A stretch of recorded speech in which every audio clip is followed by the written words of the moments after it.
Hi, everyone. Hey, hello. Hi, sorry to cut you all off, but it's a little bit past 8, and it feels like the right time to get started.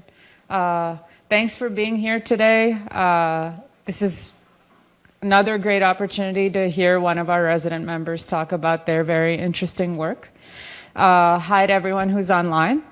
Meena Chowdhury is from Regina, Saskatchewan. She did her undergrad at the University of Toronto in architecture and is currently pursuing her master's in architecture at UBC. You memorized that so well. 2 lines. Yeah. And I'm not going to say any more about your work because you're going to speak to that today. But for all of you who are online this evening, you can join us at slido.com to ask any questions and use the code 72022 or scan the QR code. And to all of you who are here, it's a little bit like I'm guilty of doing this every single time. I forget to use the mic. And people do actually, have on multiple occasions commented that like they can't hear the person asking the question, and then you lose track of what's going on because then someone's answering something you don't even know the question for. So this is more to maybe myself than all of you. But let's try to ask our questions into the mic today so everyone else can hear. Okay, let's get started. Awesome. Okay, hello everyone. So I just wanted to first address, as you can see, I put drawings up because architecture, as you probably can tell, is a very visual thing, and architecture drawings are one of my favorite medium of architecture. And it's actually quite sweet because for my undergrad thesis, I wasn't actually able to present it. I was only able to present on my Zoom little COVID, monitor. So I was never actually able to print it. And I think the beauty of architecture drawings is you can go so close so you can see all the details, which you lose from just showing on a screen. So at the end of this presentation, please feel free to go as close as you want, see all the details, because architecture is not only design, it's storytelling, and I hope you can find the story in my drawings. Anyways, let's get started. So today we'll be talking about my undergrad thesis, as I talked about, which was looking at vertical to horizontal with schools. How can we make schools adapt more to denser cities as cities become denser? So before we start with that, I wanted to talk about architecture school because I feel like architecture school is a bit different. I could be wrong, but a bit different from the rest. It's a very close, tight-knit community. So this here was U of T, University of Toronto, building. This was the graduate. I was at the bottom of the undergrads, very dingy, so I didn't get this beautiful view. The problem with this beautiful view is because it's so high and so spectacular, the acoustics were terrible, so you can hear from one side to the other side. So the problem with very spectacular architecture, they always forget about the acoustics. So I thought I would show a couple funny little memes here of different symptoms and such, which more or less are true, except the caffeine thing. I'm more into the hot chocolate, so if you ever want to make my day and get me a cup of hot chocolate, you'll have a friend for life. And the person over there, the architecture student, that's very true. You'll probably see me looking like that more into April. And I apologize straight away. But in exchange, you get friends for life. This was my little gang. We met literally the first week of orientation week. We kind of just stuck around. So this was the last thing we had to do in second year. We all made these big towers. Even though we look all smiley, we're all dead inside because we were all up 24 hours working on these models. This was the last thing we did. And yeah, they're my buddies.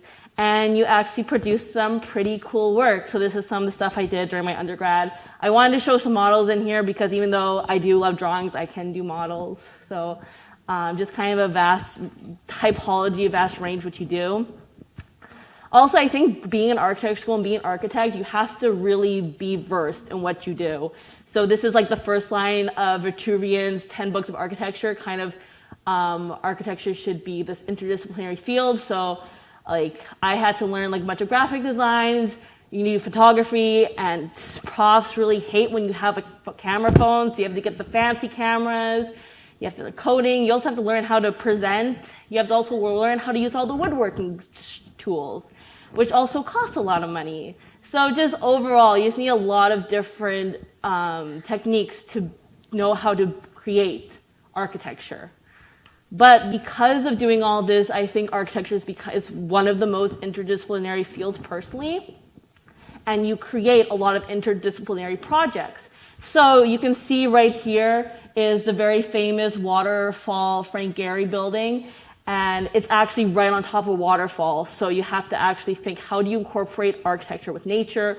Which means you have to understand how nature, waterfalls, trees, etc. works. This is another famous no, I said Frank Gehry. I am so sorry. This is Frank Lloyd Wright. This is Frank Gehry. This is the Bilbao Guggenheim. Guggenheim in Bilbao. And he's the first one who did parametric architecture in the sense that he was the first one who took architecture into coding, into software, and to show a different light on, hey, you can do all these cool forms with architecture. So he's the first one to really take it into a more computerized system, more program system.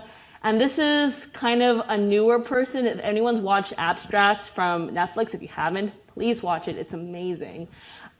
This is for kind of introducing biology and architecture together in the sense this is all created by cells.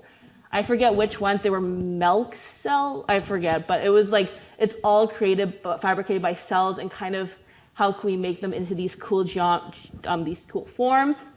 So she did this.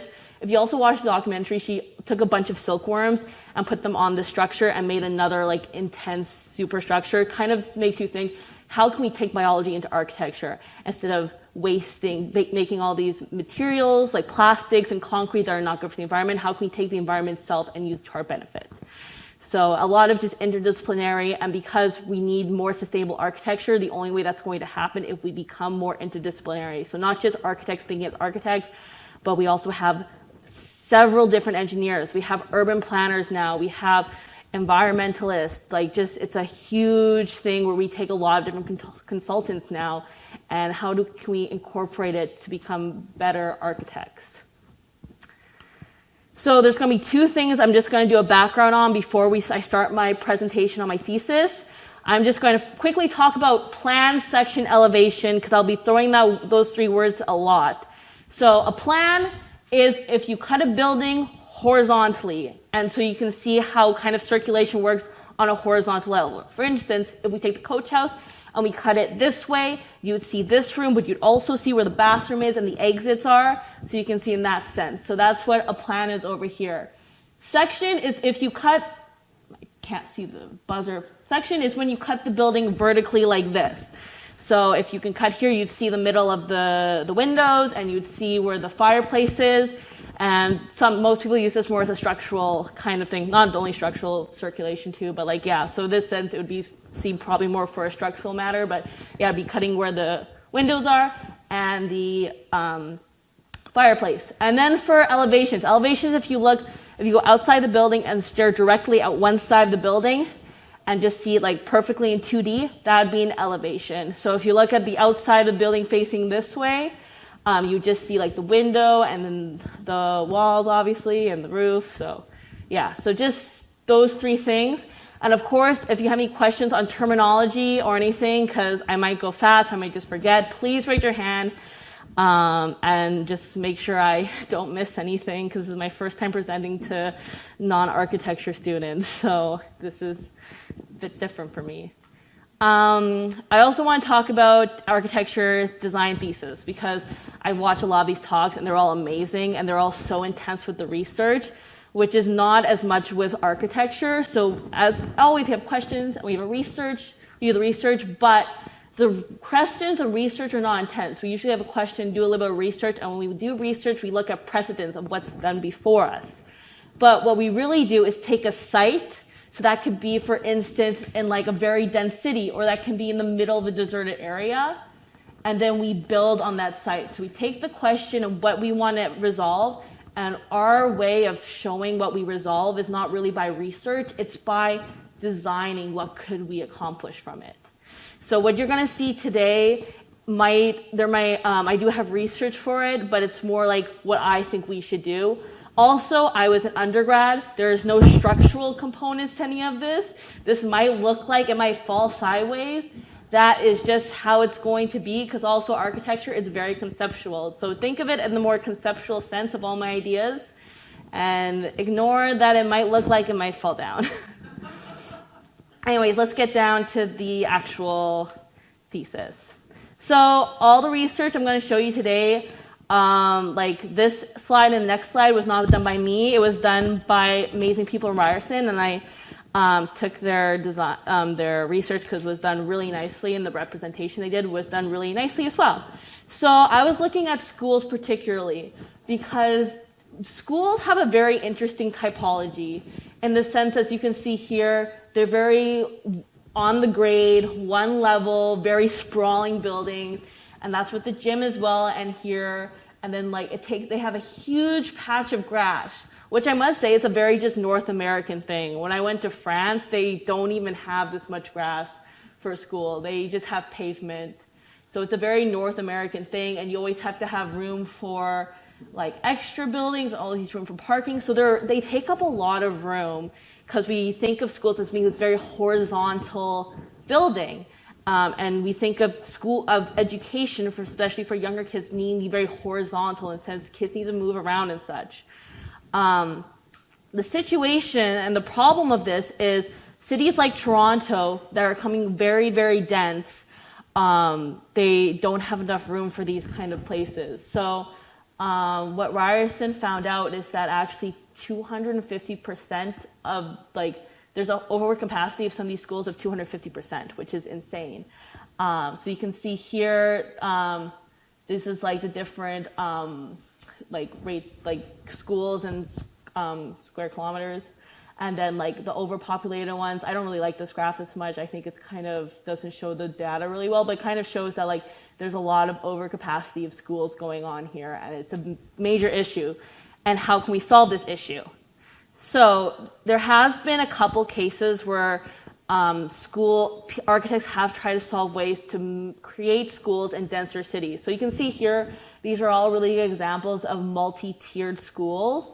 The problem with all these schools is they're all like mid-rise. What I mean by mid-rise, they're about like 6 stories tall, 6 to 8 stories tall, and they're all private schools as well, because right now, especially in Toronto, they don't have A, the funding, or B, the bylaws to create schools for public schools like this.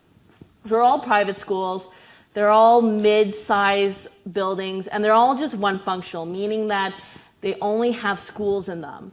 And again, this type is great for right now, but it's not sustainable for the future.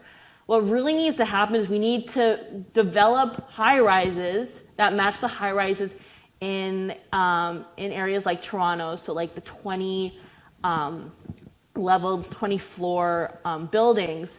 And they also have to be multi-purpose in the sense that because the school's not going to take up the full 20 levels, we've got to figure out a way to integrate schools into the high-rises and allow other programs such as retail, such as offices. And how can we integrate schools into that community, into that environment? So next I'm going to show what the site I chose. So there was the research, and I'm going to show you the site I chose. So for anyone who is not from Toronto, this is Toronto. And this is, let me double check here. Yeah, this is U of T. This was my school, and this is where I lived. And this was the site I picked here, right down here. So this was called, at the time, City Place. And it was, City Place. So here was the master plan for this City Place area. So it was actually in a really nice lot. It was right close to the water, not that the water had really much planning at the time, but really close to the water. There's 2 streetcars that run right beside it that are like directly to the Union station. So really good circulation, really good area, a beautiful park right here, which like Toronto is in desperate need for more green area. That's why none of us are there right now. And then there's a future school and a future community center, which are now built that are there currently as well. And then a bunch of residential areas here that are completely overpriced, but that's a lecture for another day. Yeah. So this is the site. It is about 15,000 square meters. So there's the community center here, and then there's 2 schools right here right now on the site. In total, that takes up 16,000 square meters. What if we just moved all of that into one building here? That was 16 square meters. Look at how much land you have left. And look how much development you could create from that.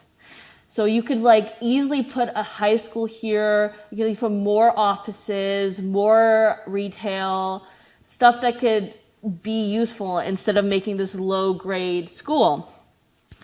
So now I'm going to show you the kind of design I decided to do for this block of hunk right here.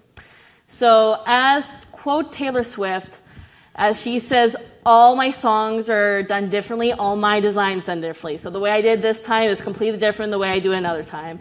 So we start out with a cube. This is the cube that I have right here. I thought it'd be very nice to start out with that.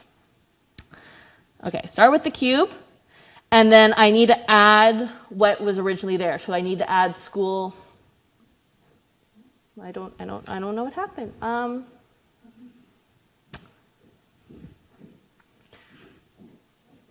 Okay, sorry.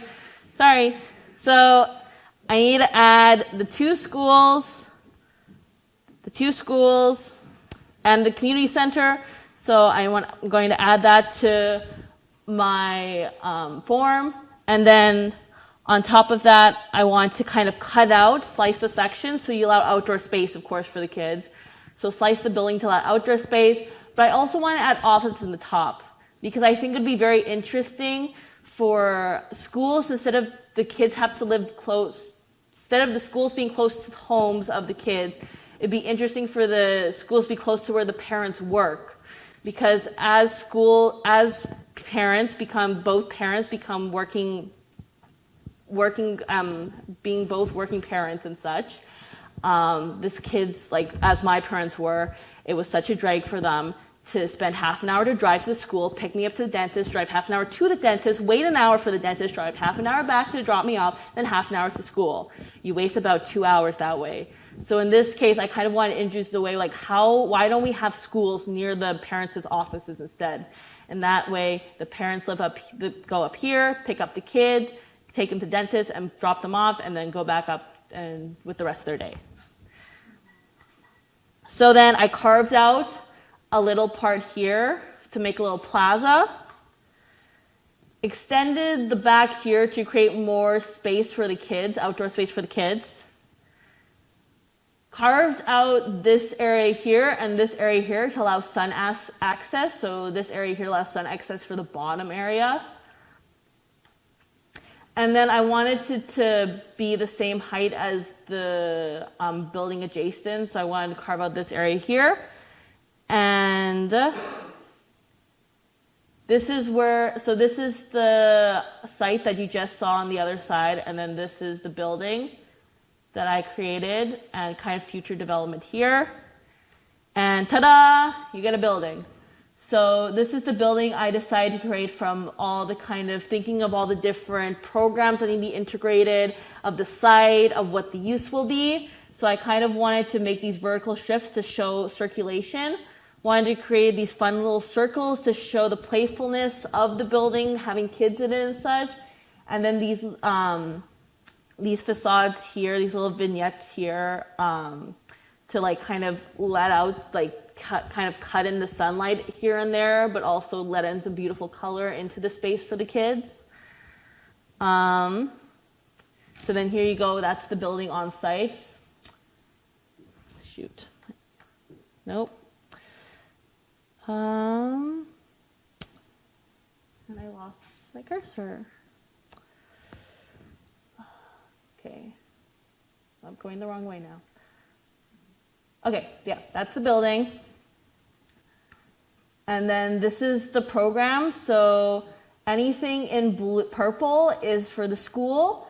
Anything in green's for the public. So if you can see here, this is, so I wanted the public area is more community area.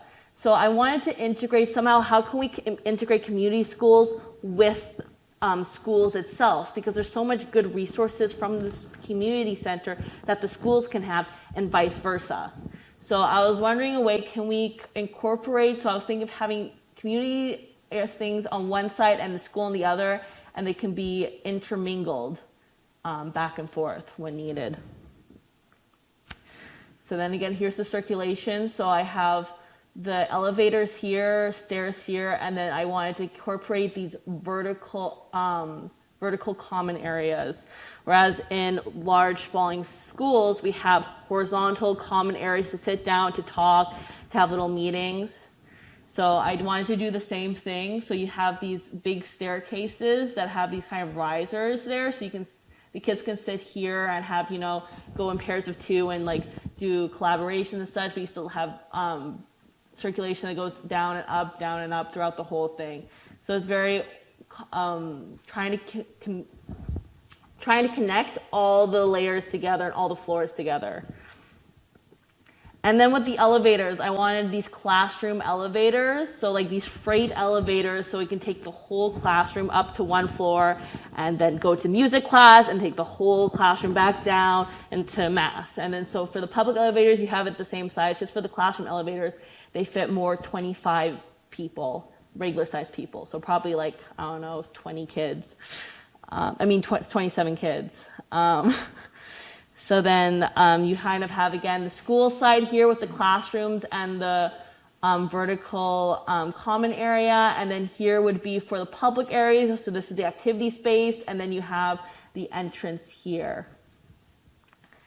And then here's a couple more views of the building from different sides. Yeah. And then, so I'm going to show you my plans here. So this is the main floor. So this is the floor you would enter. So you can see here, this area here has a huge plaza for the public area. And then here's a smaller one for the kids. So I wanted them to have two separate entrances, the kids and the public. So it can really show the separation between the two.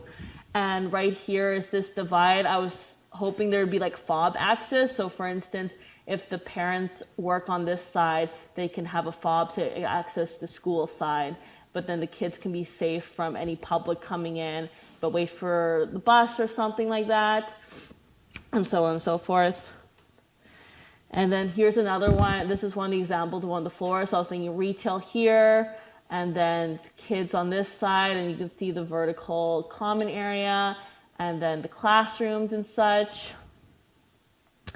And then this is one of the floors that I think could be very integrated very well with one another. So this would be the community library, and this would be the kid library. So I was thinking during the day when there's only usually just kids, this would be closed off. But after hours, when the kids are gone, they can open up the doors here and allow access to everyone to use the complete library. So kids maybe are here after school and want to see a book over here, they can go check it out or something. Yeah. And then a pool as well, was hoping would be in the building. And then again, this allow like kids to just, instead of walking half an hour away to the pool, they can just take the elevator up and have their swimming class there for the day. And then this is the outdoor play area. So on the 10th floor, there's going to be outdoor space for the kids to run around and use the play structure and whatnot. And this is my section. It is really hard to see right now. I apologize.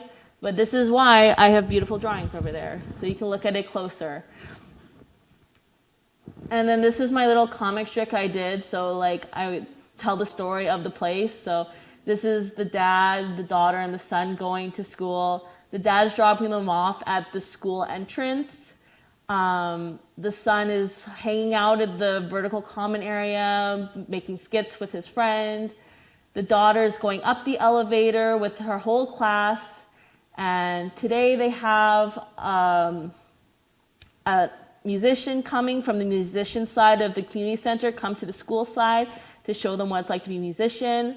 The dad picks up the son for dentist from his work area upstairs and takes him downstairs to where the dentist is in the same building, doesn't have to go all the way outside. The daughter for lunch has to play outside.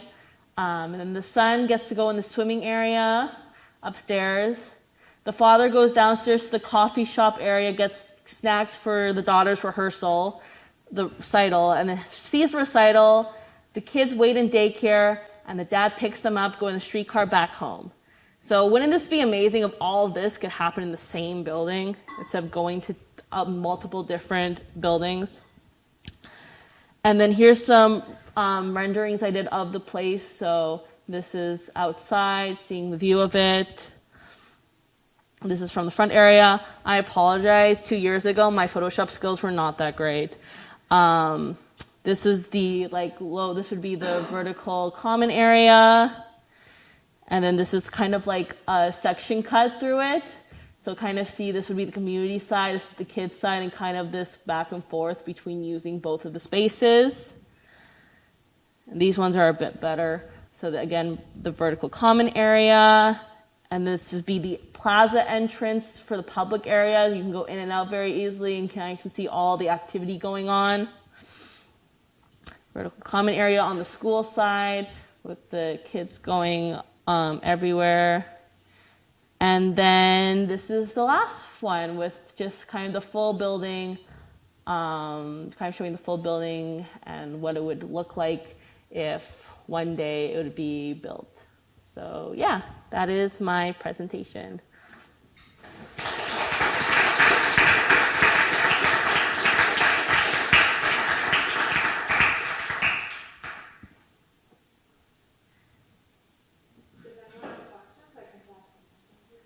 I think Rodney might have a question.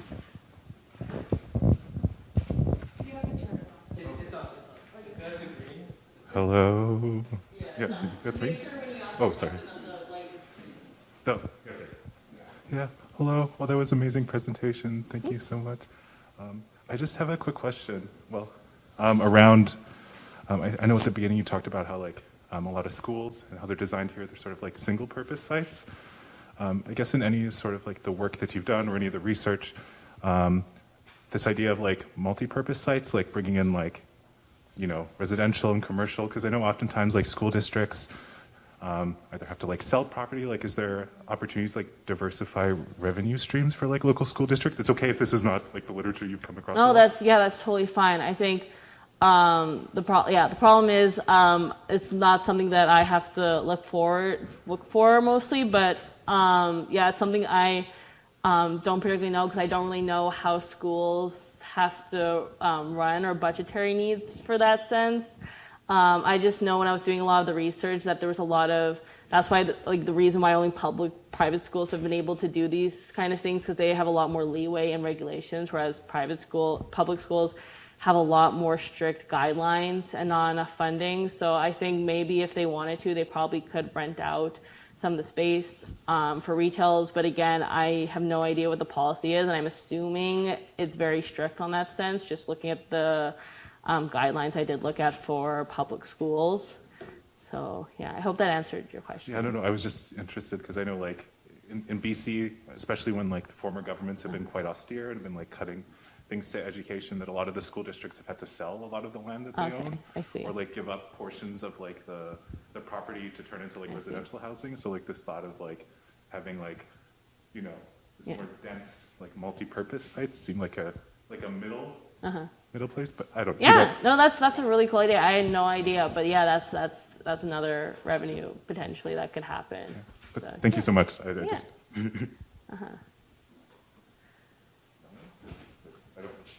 Yeah. Hey, thanks for the talk. I have three comments or questions. Maybe the first comment to the area which was before or which is planned right now. It could be, it could be that the reason why they had this area there was to create open-mindedness of the people because they don't have anything on top of their heads. You mean the area before, the school that's built there now? Yes, this community and school? Yes, only to think about what could be the reason, what could be a very good reason why they built it not high, but just let it down. This could be, for example, a reason. And then if one builds huge buildings or so, then, and also if the school is maybe on stage 1 and 2, this could create this prison feeling also maybe of the kids. And Sorry, can you say that one more time? yes, this could create this prison feeling of the kids also. A prison feeling, you said? Yes, a bit. Because the other stages are then on top. But what I like then with your approach, to conclude this comment, is the cut-out pieces. So this is very nice, and also it's nice that it's in Toronto, so the sun is not directly shining, of course, at a completely ground level structure like it is right now, but it's a bit higher up. So it could be that the sun is maybe more shining at the higher levels then. But this is mainly my point. So maybe there was a very good reason to have it on the ground. Yeah. In my research, the reason that they had it on the ground level is because public schools and there's a Catholic school in there, is there's just no funding and no bylaws that can really push that forward. Whereas private schools do have the money to build those kind of developments. They're actually planning to build the first multi-purpose school in Toronto in 2024, but in that rate, we're just going to not get there in time for the amount of density that's going to be there. That is an interesting point, and that could be it, but from my research, it just seems like they're just not putting the funding into looking at how can we make multi-purpose schools, because in the rate that this is going, as seen in my research, the schools are getting over capacity, and the school that's built right now, in probably 10 to 15 years, can be over capacity as well. Yes. Okay, this could be the funding, yes. Okay, second point is okay, everything is all together in this building, which is very nice, because it's a big city, and if one building is only for one purpose, this also creates this kind of very closed-mindedness, and then everything is there's life in this building, there's culture going on. This is nice. This is cool. This is also what I like, but also then the office spaces on top. Often it's the case that mom and dad are not working close to the children's home, but maybe these office places could then be so designed so that they are kind of hybrid office places for rent. There are multiple of those in different cities, I know. Yeah, so I personally picked offices for this building because, as I said, the site around has all residentials around it. So all of them already have homes around it. This was just an opportunity to show that maybe we could have offices in the same building. Because as I explained before, especially for a lot of younger kids, both parents are usually working now. So it's like kind of an interesting idea to maybe have the kids be closer where the parents work rather where the kids closer to the house, because they can't even go home as it is. Yes, my point is that the mother and the father are maybe not working close to the kid. What I'm trying to say is maybe it'd be interesting if we can change that to have the kids be closer to where the parents work. Yes. Interesting. Okay, nice. And the last is the design, the cubic design. What made you choose the cubic design and the clear-cut design? Because always in architecture there's a psychological component with the buildings. I have, if you've ever seen any, a lot of my work is a lot more curves, and in this case I just picked the cube design because it just worked the best. I had so many programs getting interact because I want the community center to interact with the schools, and I want to make sure there was enough room for the schools and the community center. The best way to have it on is a very tight, because I want to be a very efficient lot, was to have it in a cube form, because right angles work very well. Any other angle is not that great for any space. Yes, this makes sense. Okay, thank you. Thank you. Thanks for your presentation. It was very good.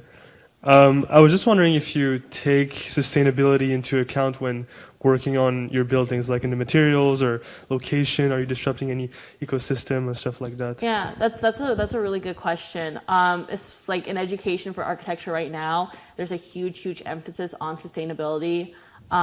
In undergrad though, they don't push it as much because they just want to make sure you know how to design well and how to design and how do you take for account, like how do you put like, I don't know, how do you build a library? How do you build this? How do you kind of take these programs like a kitchen, bathroom, and a bedroom, and how do you put it in this square foot? So they want to kind of make sure you know the basics of all design before they get into sustainability. So during my master's right now, they're going to push that a lot more. And probably my next couple of classes, my design is going to change a lot into more sustainable kind of way of looking at it. Just right now, it's just not the case. Do you know like how they're gonna implement sustainability? Yeah. So for a lot of it is the materiality. So there's been a huge push to go away from concrete, and we're going towards more mass timber kind of construction in that sense, which I can see a lot of faces right now that are very questioning that. But it's actually more eco-friendly than concrete right now. And so there's a big push for that. There's also a big problem with how we produce buildings, how we construct buildings. So there's LEED certified. I don't know if anyone's heard of it. It's like an optional way of looking at like having it on buildings right now. And when you have it on a building, it kind of says you have to these restrict regulations on how you construct. Like you can't waste this much material. You have to make sure you use this on a construction site and make sure that this is in recycling and like really these policies are there. But you know what the funny thing is? LEED is like the lowest you can be for environmental policies right now. It's the lowest you can do for environmental impact, and it's optional right now. So that, and like I'm saying, like maybe 25% of buildings are only using LEED. If you look at Europe's standard, they have way higher policies right now that are beating LEED substantially, and those ones are still optional. But like when you see LEED on a building, don't think like, yay, they're doing great. They're actually doing the bare minimum. Like I was working on a site, and the floors had to be removed 3 times just because they were the wrong material the 3 times. And guess what happened to those 3 floors? They were thrown out in the garbage, and they were brand new flooring. So like there's just so much more we can do for construction in that sense. And when I tell a lot of people, architects can do so much to fix, like to make designing better and make more sustainable buildings, but it really comes down to the policy that is made in place. So yeah, it's a really good question. I definitely am going to put that more in my own structures. It's just something I haven't gotten taught yet extensively, but it's definitely a push, such a huge push to be more sustainable in building. Yes. Awesome. Thank you.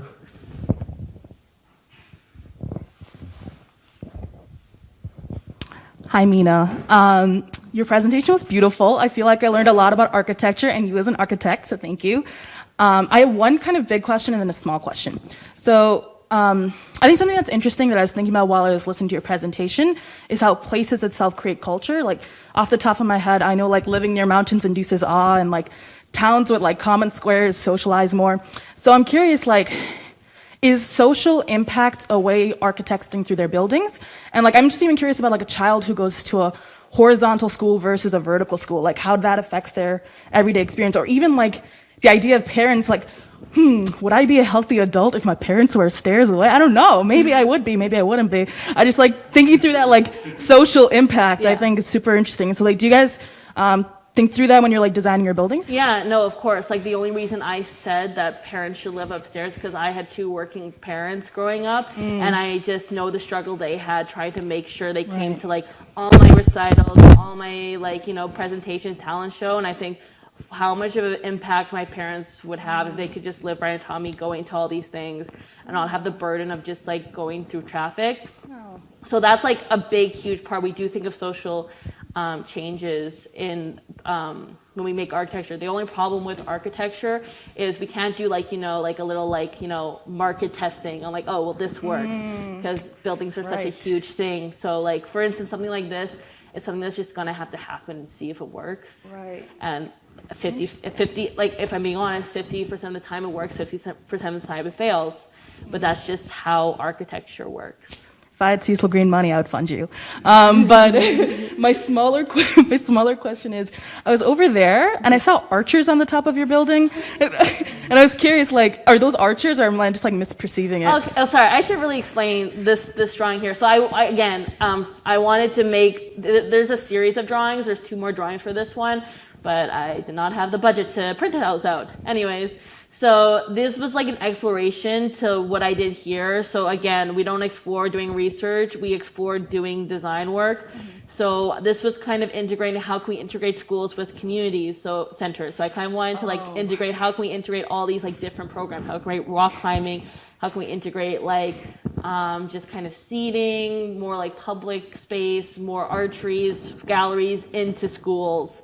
Because I think that's something that I would love to see more. Because I don't know about you guys, but when I was in school, I lived in a very suburban area. The pool was half an hour away. You had to walk there. And I lived in Saskatchewan. That was minus 20 walking. So it would just be interesting if we could just have this whole system of this unit that you could just go up and down and just kind of have all the activity in there. So this is this, and I had 2 more drawings that I didn't print out. That kind of was me helping explore that before I designed this. Okay.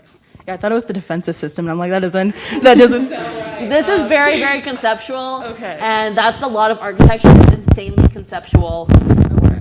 Yes.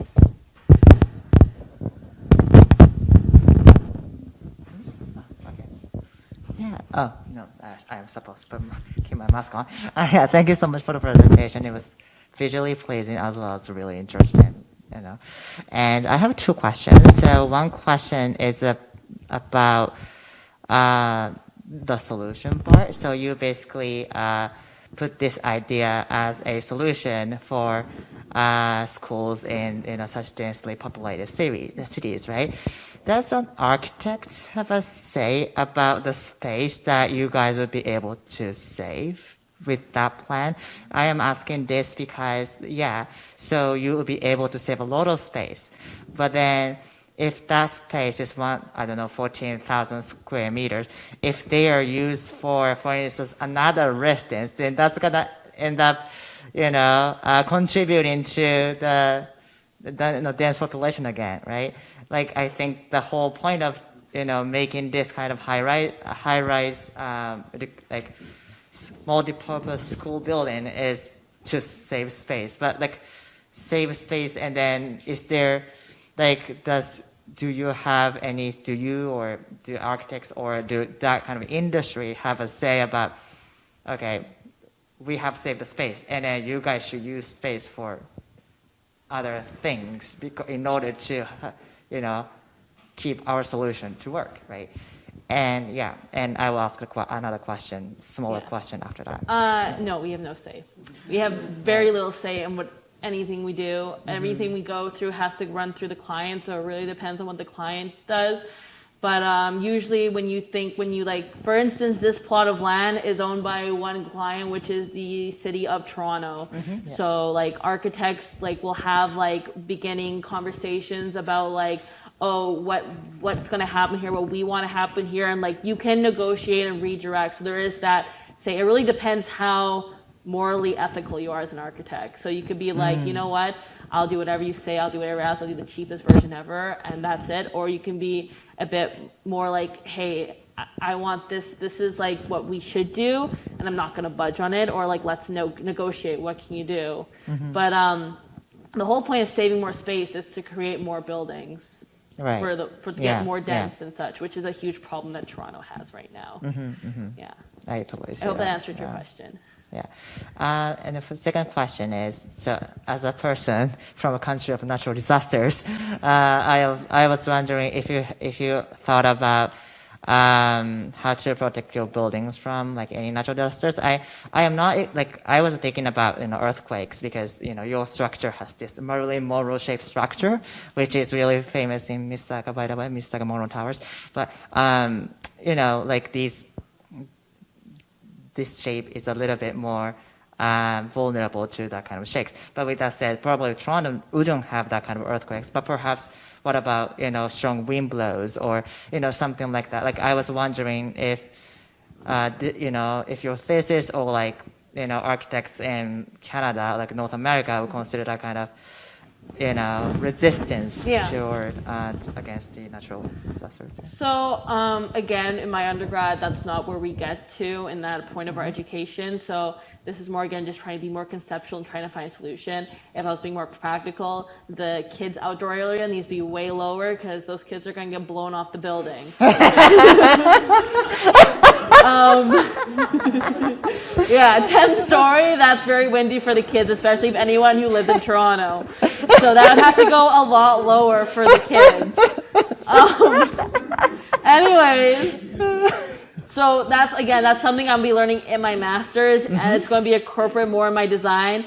But another thing is, architects, as much as we design, we're also the master manager of everyone. So we have 40 consultants. I'm not exaggerating when I say we have 40 consultants working on a building like this. So there will be an engineering expert about weather that will come in and say, hey, this can't happen. You need this, this, and this. So I'm not an expert on everything. I just manage all the experts. So I'll have the parking engineer come in. I'll have the structural, mechanical, electrical engineers come in. Weather, we usually have an education consultant come in. There's a lot of people that come in and look at the building and say, hey, this doesn't meet this code or this works or maybe you should do this differently. So we take all of that into account and redesign. But since there's just little old me and no consultants, I get to do whatever I want. I see, that makes sense. Yeah. Thank you so much. This has been really amazing. And it's really great to learn more about kind of the whole process of architecture overall. I have a question that's more maybe about the process of architecture. Of course. You mentioned with the question about kind of social impact that there isn't necessarily a lot of space to kind of, it may work, it may not. But I guess I was wondering, like, in terms of like consultation, like how involved would the architect be when it comes to like community consultation on a project like this? Like, and how would that kind of inform? I mean, I say like this because the city of Toronto that's a bit more complicated because they would have certain. So community consultation has become a huge thing, especially in bigger cities, especially for bigger public buildings as well. So this would have a lot of community consultation. So usually what happens is the architect gets the bid, gets the job, and the first thing they do is talk to the community, and that's what they want. So I remember I was on a case, and we were doing pools, and they talked to all the parents of one room, and they had all the kids draw what they wanted in the other room, and we picked up all the things, and a lot of them wanted water slides, and a lot of them wanted diving boards, and so we incorporated that in, and we incorporated the water slides. One kid wanted 3 water slides. I'm like, buddy, like, come on here. But like, for instance, a more important, like more relevant to your question is, I don't know if a lot of people realize this, but revitalization projects are happening in Toronto.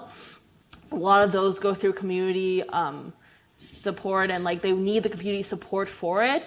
So a lot of times you have to talk to the community and say, hey, what do you want? What do you need and such, and kind of get to work with that kind of sense. And again, a lot of those do end up being gentrified, which I'm not trying to condone. That's like these revitalizing projects are working, but a lot of them, to get the community support, is you need a lot of the community participation in them. So through each stage, we usually ask the community, hey, do you like this? And it's not even like, it's become more, it used to be voluntary, now it's become more mandatory that you need the community support in it. So there's a huge push in that now. Thank you so much.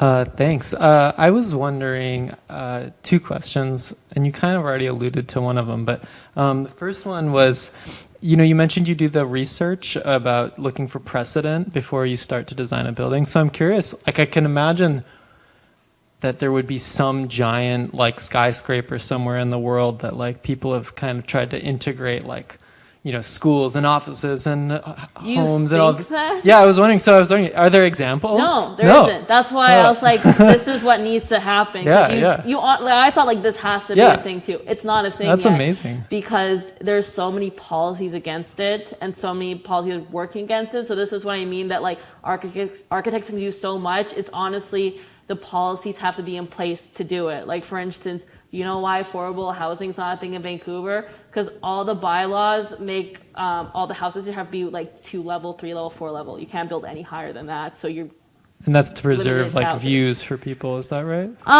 Reserve views. Also, they don't want to densify. The people are want these suburban neighborhoods, but what you get from that is extremely high housing prices, and the rich get richer. Yeah, yeah, interesting. Okay, and then the other question was, you talked about at the beginning, like, you know, you get to design these buildings, and they might look like they're gonna fall over, and then the engineers are gonna come in and be like, no, you can't do that because it doesn't work, and like physics and all that stuff. So I guess I'm wondering if you could speak to a little bit of like this sort of maybe like the relationship between the architect, who's kind of the ideator and all this stuff, and the like kind of more artist, or has their foot in both. They're straddling all these different fields, right?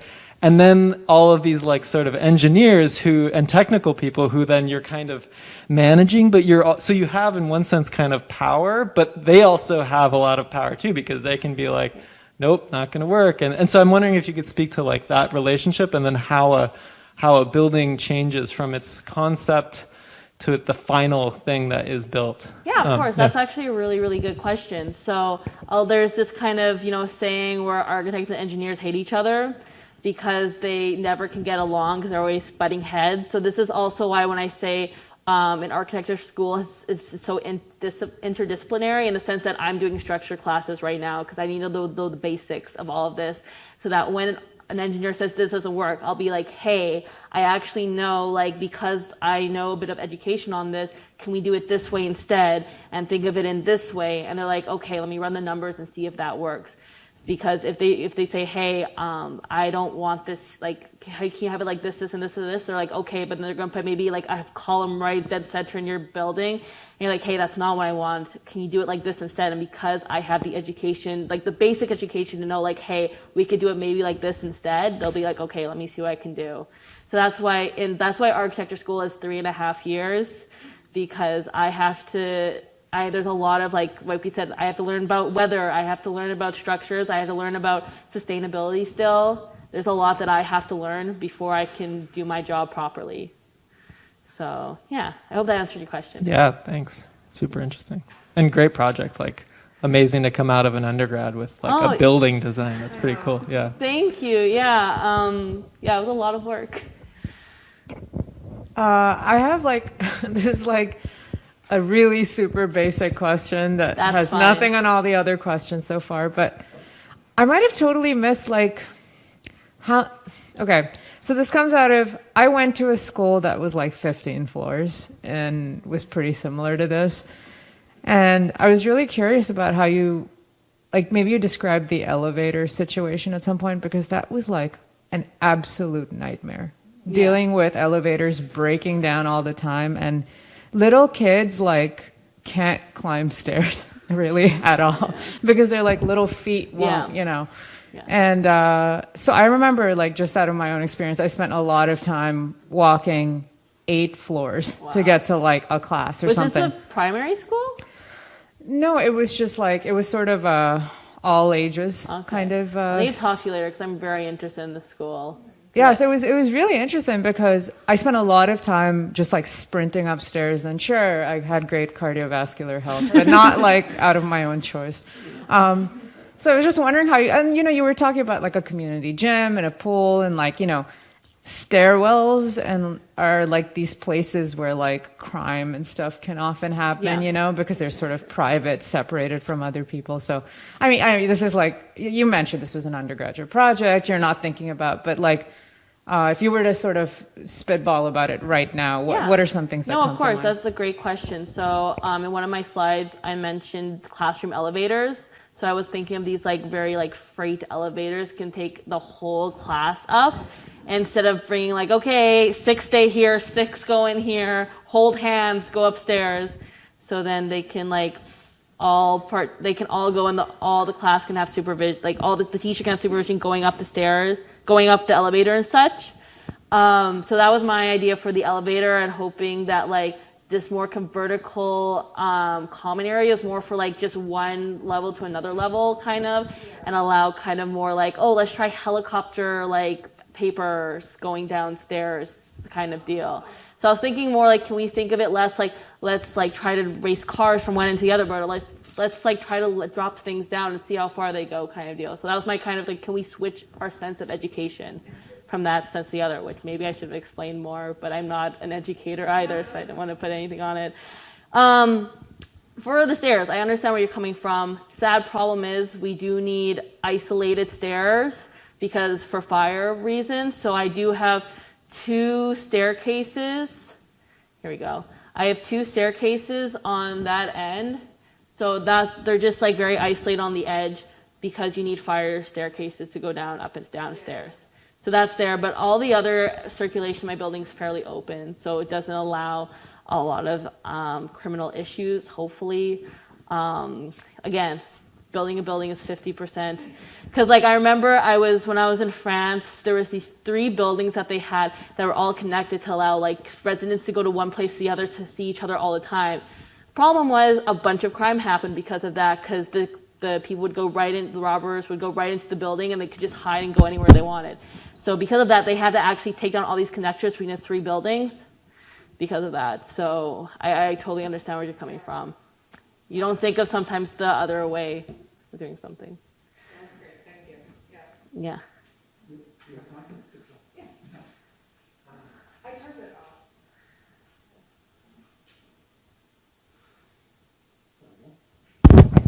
I guess if we have confidence in you after this, Meena, we want 2 things, don't we? First, we want you to finish your degree so that you get all of that other expertise, the building doesn't fall over and the kids don't blow off the 10th floor.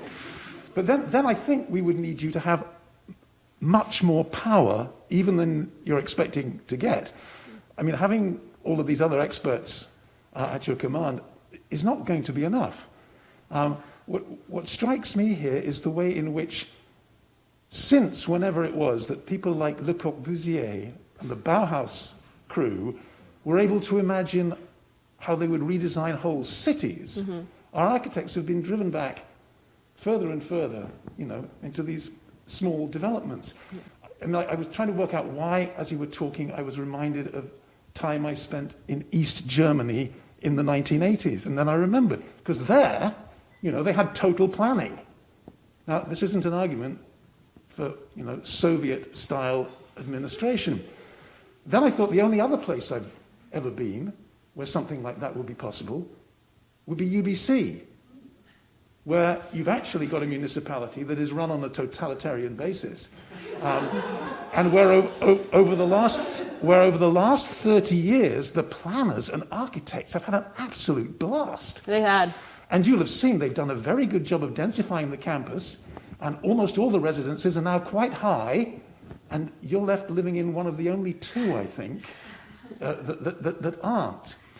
And yet, even on this UBC campus, extending all the way to the South Campus in Westbrook Village, when they got to build a new high school, U Hill Secondary School, look how horizontal it is.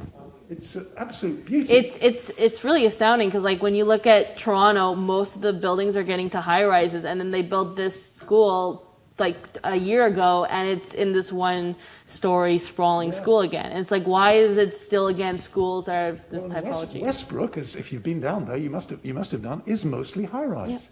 Yeah. But no, when it comes to the school, and of course it's for the same reasons that you're referring to.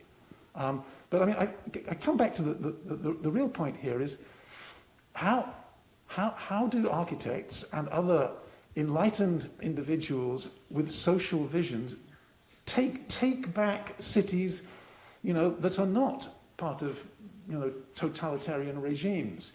Because you're not going to be able to build a building on the 50-50 chance that it might work. There's got to be a higher level of guarantee than that. But that is going to require so many things plugged in, including, for example, having a policy whereby the catchment for your school is determined by where you work rather than where you live, in order for your scheme of having it handy for the parent's office to work. But that's just one example of a bunch of other things that would actually have to be completely different from the way most of our cities in North America and Western Europe, for example, and Japan too, and other places you can all think of. So, I mean, this is great, but it's the sort of thing only an undergraduate will get away with. Yeah, that's a really good question. And there's kind of like two sides to really think about in the sense that, like, God knows I could not have that much power. I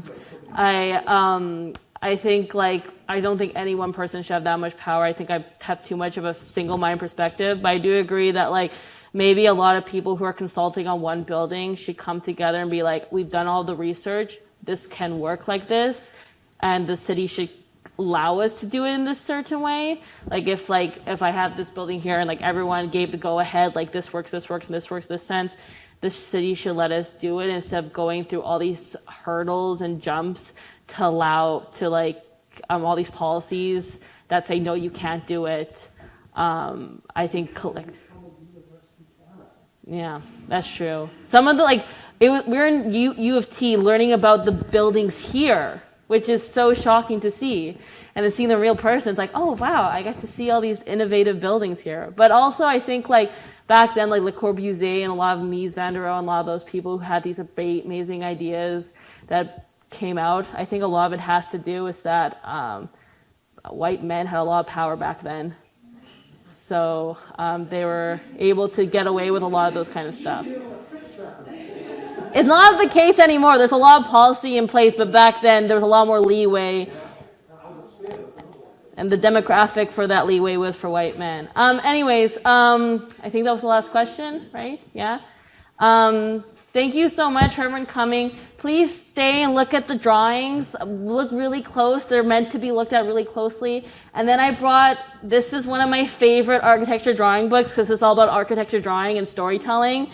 It's called, this is by a guy named Bauhaus Atelier, and the drawings here are so beautiful, so beautiful, and really shows how architecture drawings can show a story and how storytelling will change how we view architecture. And then this here is actually the book we published, because unfortunately we never got to do our exhibit for our thesis because of COVID, but we did get our book out. So this has mine project in it, but also has the rest of my class's projects in it, and my class was insanely talented. So please look at their drawings too, because they have amazing stuff in here. And I was going to also leave out my iPad to show my portfolio in case you ever want to see the other project I did.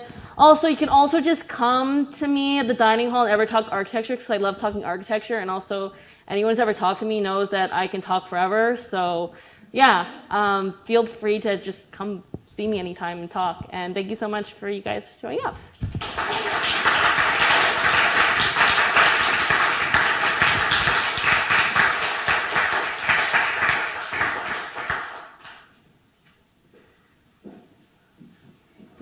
We don't have any questions. I think that's all for tonight. And please join us next week. I haven't checked who's talking yet. But if this, Rico, so if this is an indication of like what the talks have been like all term, it's going to stay excellent. So thank you all, and yeah, have a good night.